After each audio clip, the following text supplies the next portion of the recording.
Slava Jesus Christus, Slava Navika, glory be to Jesus Christ, glory be forever. This is Father Beza Malovany again, doing another podcast, and hope everyone is doing well wherever you're listening from today.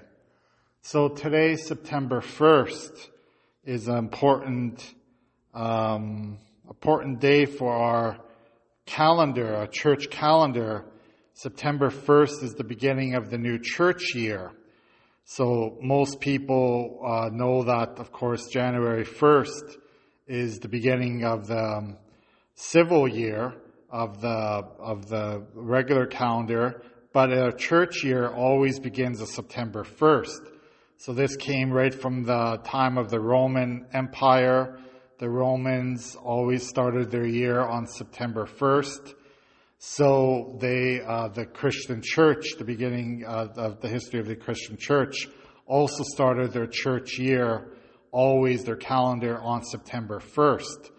So what does this mean for us today to celebrate this day of the new church year? Well, September is interesting in our society today because this is the start of the school year as well. In our society, the new school year always starts beginning of September. And, we bless the students, we bless the teachers, we bless all those involved with education of children and education of adults as well.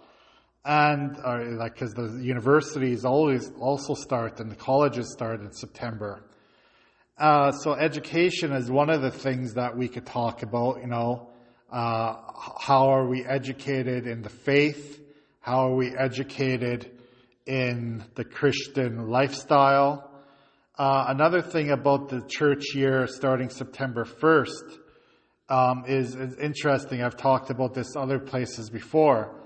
The first major feast of our church year is on September 8th, which is called the Nativity of the Blessed Virgin Mary, when the Blessed Virgin Mary was born. And she on September 8th. And this is the very first big feast of the church year. So Our Lady, the Mother of God, begins the church year, and she also ends the church year because August 15th is the last major feast of the church year, which we celebrated a few weeks ago, called the Dormition of the Mother of God. I talked about that in one of my podcasts as well. So the Dormition of the Mother of God ends the church year, and the Nativity of the Mother of Blessed Virgin Mary begins the church year. So Mary has a lot to do with the church year as well. So what are some of the things that we can do, today to prepare ourselves for the new liturgical year? Like I said, for most people who do their, yearly plans, they might have some things they want to change about themselves, their lifestyle. They always have these New Year's resolutions in January. But we could also have liturgical New Year resolutions as well, starting this year in our spiritual life.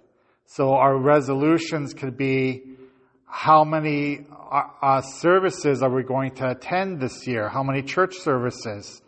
Besides the regular Sunday services, are we going to attend the services for holy days of obligation? Are we going to attend even weekday services when we can and not be spiritually lazy, like I said the other day? Are we going to become better listeners to one another, better forgivers? Are we going to forgive one another better during this year, this new liturgical year? Are we going to learn more about the faith this year? Are we going to learn more about our Christian faith? Read the Bible more? Are we going to read holy books and not spend time on sinful activities?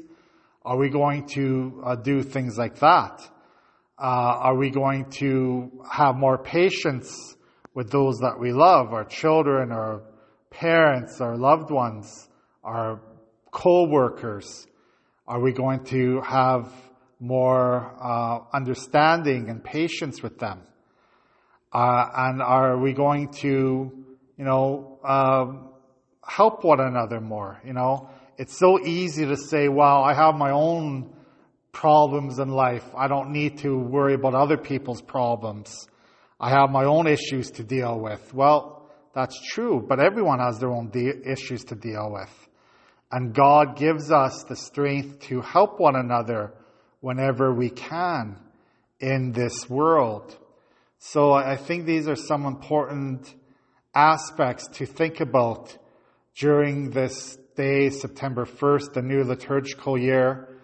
What are we going to do differently this year in our spiritual lives? What are we going to do differently to help one another grow in the faith?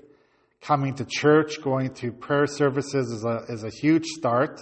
That would be wonderful if we can do that. Praying more at home, going to confession more, receiving the Holy Eucharist, praying the Bible at home with our family, reading spiritual books. All those things are very, very helpful for us in our spiritual life. And of course, avoiding sin, avoiding sinful situations, So that's just some things to think about during this new year that's beginning very soon. What are we going to do during this new year? How are we going to be different than what we've done before? Are we going to be more forgiving, more loving, more compassionate to one another? So, something to think about. God bless you. Have a great day.